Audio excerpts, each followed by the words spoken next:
Okay, welcome back, everybody. Today, I'm going to be giving you some relationship advice. Just kidding. Math majors don't end up in relationships. Today, we're actually going to talk about relations on sets. So, you might be asking yourself, Johnny, what is a relation? Well, the definition is very simple. Simply put, a relation is a set of ordered pairs.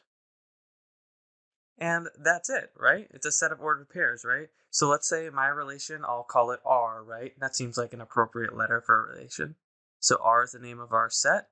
And maybe it looks something like this. Maybe it's like 1, 2, and 2, 3, right?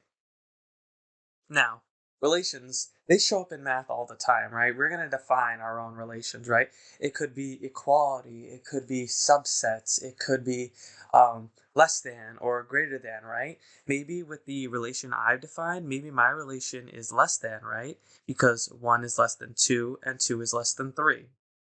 So when two, in this case, numbers relate to each other, right? If two numbers x, y relate to each other, then we'll say x, y is in R, right? Another way of saying that they relate to each other is saying x, r, y. That just means x relates to y, right? So again, maybe if our relationship was less than, I would say 2 relates to 3, right? Because 2 is less than 3. Now, sometimes when we do relations, we stick a line through our relation when the relation doesn't hold, right? So I might say 3 equals 3, right? But I would say 4 does not equal 3.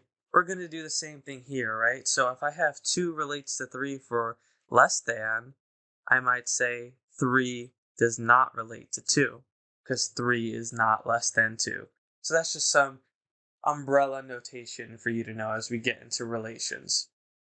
So now, what about relations on/between sets, right?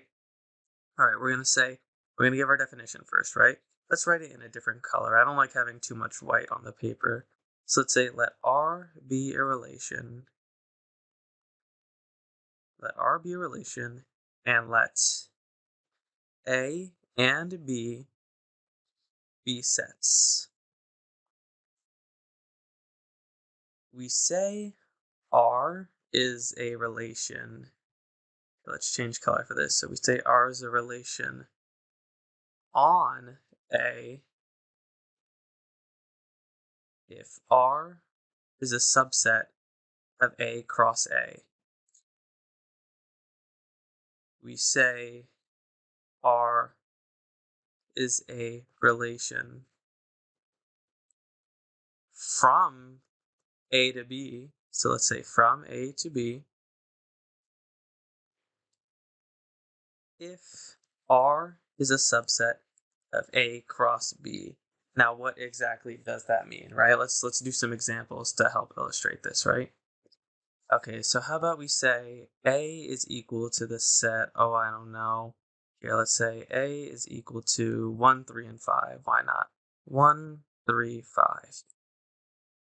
And we'll say B is, let's say B is the set 2, 4, 6, right?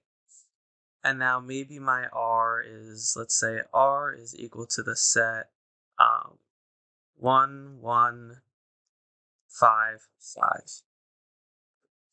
You'll notice A cross A. Remember when we did the Cartesian product of sets? All ordered pairs formed from the elements from A. The set we just defined R is a subset of the Cartesian product A cross A, right? 1, 1, and 5, 5 are only ordered pairs that could come from A cross A, right? They can't come from A cross B. So we would say R is a relation on A, right? Now, if we wanted a relation from A to B, we might say R is equal to the set for the pairs maybe 1, 2, 3, 4, and 5, 6. See how the first element in each list is from A and the second element in each list is from B? This is a relationship from A to B. Cool. So now let's very quickly talk about the inverse relation. So the inverse relation, I mean, let's do this, right? So let's just say, let R be a relation. This isn't anything too special. Let R be a relation. The inverse of R, can anyone guess how we're going to denote it? So the inverse of R, denoted R inverse, and that's how it's denoted. Don't write 1 over R, that won't make any sense. So it's denoted R inverse. The inverse of R, denoted R inverse, is the relation formed, that's not how you spell formed by reversing all the ordered pairs. So we're going to reverse all the ordered pairs in R, right? Let's illustrate this, right? Let's say R is, let's make something up. R is 3, 7, 5, 8, 4, 2, right? So that's what R is. I don't know what our relation is, but that's the set. Now R inverse, we're just going to reverse all those ordered pairs, right? So R inverse is going to be 7, 3 instead of 3, 7, 8, 5 instead of 5, 8, and 2, 4 instead of 4, 2. There we go. Now, if R was a relation on a set A, then R inverse is still a relation on a set A. If R was a relation from A to B, R inverse will be a relation from B to A because we reverse the order of the list, right? And that should make some sense. Now, to finish up this quick introduction to relations, we're going to talk about some properties of relations, and this is fun. So, we're going to say, if for all x in A, and let A be a set, we have x relates to x, then we say R is reflexive. Now, if for all x in A, we have x does not relate to x, then we say R is irreflexive, right? That makes sense. That follows from what we just said. Now, if for all x and y in A, we have x relates to y implies that y relates to x, then we're going to say that y is symmetric. Now, if for all x, y in A, we have x relates to y and y relates to x implies that x equals y, we say R is anti-symmetric. And if for all x, y, z in A, we have x relates to y and y relates to z implies that x relates to z, then we say that R is transitive. Now, I just threw a ton of definitions at you, and maybe they don't make sense, right? That's why we're going to do an example, right? Let's talk about less than or equal to for a relation, right? And let's see if it fits any of these criteria, right? So is it reflexive? So if we have x relates to x for all x, and let's say we'll do less than or equal to on the natural numbers. So every integer greater than or equal to 1, right? And our relationship will be less than or equal to.